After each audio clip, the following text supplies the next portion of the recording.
But the thing is that کہ کیا کہتے ہیں اسے، یہ رزق کی فراوانی کیوں ہے، یہ کیوں ہے، سوچنے والی بات ہے. بیسیکلی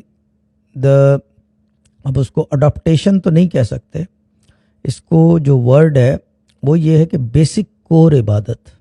دا بیسک کور عبادت، کور عبادت سے مطلب جب قرآن نازل ہوا تھا اور اس کے بعد نماز فرض کی گئی تھی، اینڈ دیٹس اٹ. اس کے بعد جو ہوا وہ تو ایک الگ چیز ہے، وہ واقعات بیسڈ ہے. یہ نہیں کہ ڈینائبل ہے یا کوئی چیز ہے اس کے اندر کوئی فرق ہے، نو.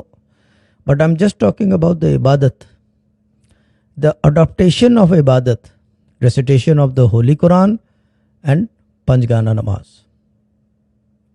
نماز and recitation of the holy Quran.